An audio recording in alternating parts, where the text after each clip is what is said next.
Hi, this is Joe again with another review. For the sake of this video, we're going to be discussing the 1949 film Mighty Joe Young, starring Terry Moore and Robert Armstrong, which is ironic because Robert Armstrong was in King Kong back in 1933, and 16 years later, he's starring in another movie starring a giant gorilla. And that's what Joe Young is, or Mighty Joe Young is a gorilla. Or a giant gorilla, another giant gorilla story film. Well, because this movie is, in all intents and purposes, a poor man's version of King Kong. There's another rehash of King Kong. That's a slightly, they vary the story a little bit, so it won't be an exact copy of King Kong. But it's the same special effects crew that worked on King Kong. The same actor, or at least one of the actors who starred in King Kong, stars in this movie to exploit the gorilla. That's where a lot of similarities began. But Mighty Joe Young is a story about a giant gorilla who was raised by a young girl, who the older version was played by Terry Moore. Well, a little bit of trivia note, Terry Moore used to be a neighbor of Marilyn Monroe at the time Marilyn Monroe died in 1962. So that's how far back, there's a little bit of an interesting piece of trivia, but that had nothing to do with the movie. And also not only that, but in 1998, when they made a remake of Mighty Joe Young, Terry Moore did a cameo in that film. So at least they were nice enough to, when they made the remake, to bring her back, she was willing to come back and do the cameo in the remake. But focusing on the original one, and Terry Moore raised Joe Young from birth. And one problem that I have with this movie is the fact it doesn't explain why Joe Young got to be so big. At least the version that I saw it as Svengoolie, who is a local horror host, I think originally out of Chicago, and his shows is broadcast throughout a good chunk of the United States. And he shows, horror films every week, or he makes fun of them every week on a show on Me TV. And I don't know if this was cut out because actually it's on for 2 hours, and the commercials stuff gets cut out. So you don't know if this was one of the scenes that was cut, explaining how Joe Young got to be that big, the gorilla got to be that big. Because at the beginning of the movie, you saw him as a baby gorilla, and then the next thing you see him, in the film, was a King Kong size gorilla, or almost to be King Kong size, and the movie doesn't really explain how he got to be that big. And it doesn't, and that's one. I think that's one of the plot holes, a major plot hole, is because I like in King Kong, he was already that size already. So by the time you see him, by the time you saw Kong in King Kong, he was already that big. But Mighty Joe Young, you saw him was a baby gorilla, and the next thing you see him, like 10 minutes later or whatever, or 20 minutes later into the film, you see him as big as the Empire State Building. I mean, literally.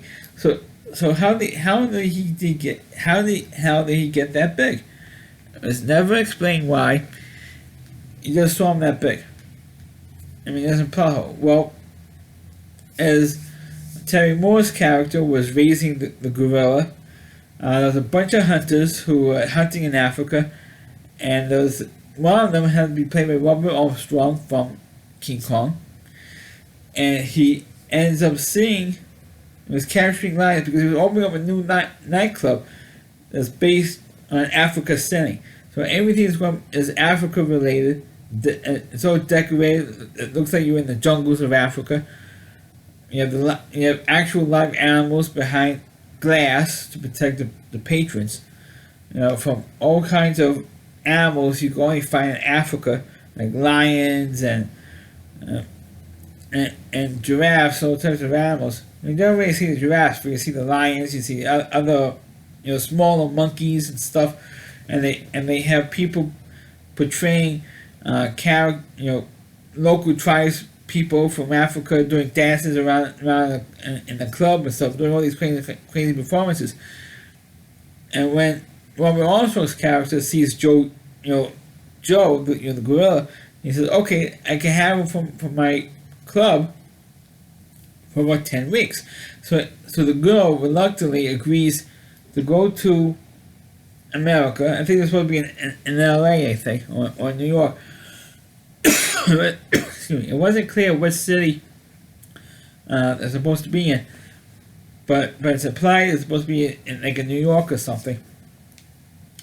And to have Joe Young doing all these crazy performances. One of the performances is that the Robert Armstrong brought out like about 10 power guys, or like weightlifters and stuff, guys from the circus. But in actuality, the 10 guys in this particular scene, they were all, at one time or another, professional wrestlers. At the time, and so he had like this tug of war. Joe Young with about 10 muscle guys, strongest guys in the world type stuff. Guys who broke records for weightlifting in the Olympics or other exhibitions, whatever, and wrestlers and guys who bend bars and stuff to have this tug of war match. That's all 10 of these guys ended up losing. All it does is like one tug and that's it. And is doing all these crazy performances, and the girl who owns Joe Young says, "I don't like what's going on. We don't like it. He's very, Joe's upset. I'm upset over it. Let's, end it." And says, and Robert Armstrong's character says, let's give it another week. If it doesn't improve, then we're ready to end the contract. And the girl reluctantly agrees, "Okay, let's give it another few days or a week, whatever." And then there was a group of, and what happened was this one particular stunt that Robert Armstrong had, when he had all the people in the club throwing stuff at Joe Young, and if he happens to pick up your cord or whatever, you win a free bottle of champagne. But there's three drunks, I should say, who felt like they got gypped because people were like overdoing it, and the girl was getting upset, Joe Young was getting upset because they were throwing stuff at him, and so they ended the bit. And the three drunks come in. They only want to do it because they're afraid they'll give us a free champagne. We feel ripped off. So the three drunks go down to where I don't know how in the world they happened to get in there.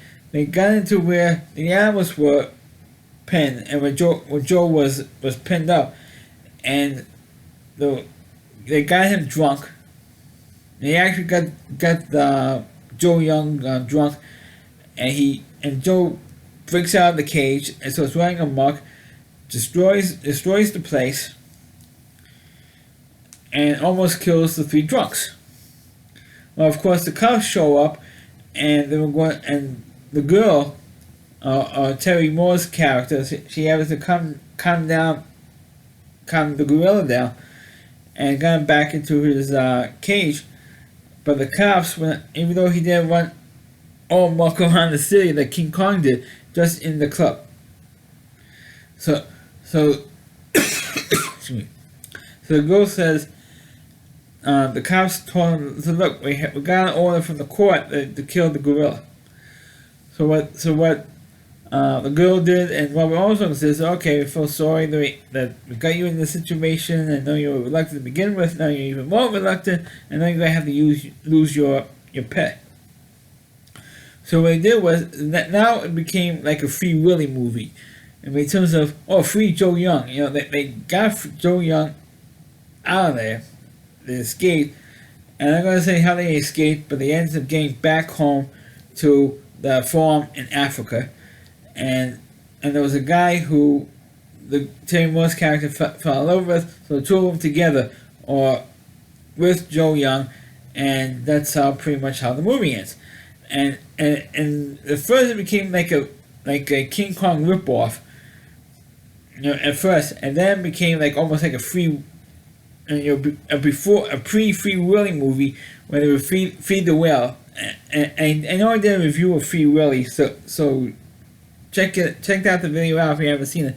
So Benny Joe Young becomes like Free Joe Young movie, and when they got the gorilla out and back home to Africa. I mean, that's what it turned out to be. It goes from King Kong to a pre-Free Willy movie. I mean, that's how this thing was. I'm not saying it wasn't a bad movie, but as I said, nowadays, I know I referenced to it earlier with the remake. I think it was a 1998 remake. This was. I mean, if this movie was originally made today, forget the remake. If it was originally made today, people would say it was like a Free Willy ripoff or King Kong ripoff. And that was the problem with the movie at the time, that there was a King Kong. Many people thought it was a King Kong ripoff. Because like I said earlier, it's the same special effects crew that worked at King Kong. Same actor, Robert Armstrong, was in both movies. So you have that connection there. And the gorilla runs amok. Just a little bit, just like King Kong did when he was in New York City. So, I mean the parallels there are unbelievable with this movie. And plus, also, if you happen to see the original Free Willy movie that came out in, I think it was like 92, 93 or something, it is the end of it, at least the last quarter of the film, feels like the movie Free Willy, when they broke the gorilla out of the cell, and they rescued him and they brought him back home to Africa. I mean, that's what this movie feels like. And I mean, I'm not saying it's not a bad film. I mean, it's entertaining for what it is, but it's just feels like it's too much of even for 1949 audiences, too much of a cliche movie. Even though it didn't have the free the animal from captivity or from death sentence, like in this movie was, but that's what this movie was. For the most part. But that's my review of the movie Mighty Joe Young. Please click on the video, please rate it, please subscribe to my channel, and please forward this video to your Facebook pages. You can check out all my reviews and on my YouTube channel at rowdyc.com, that's all WDY, and at C.com. There's a homepage for that reviewer, Chrisley Moore, and please check out all of his videos on his website. Thanks for watching, and catch you next time.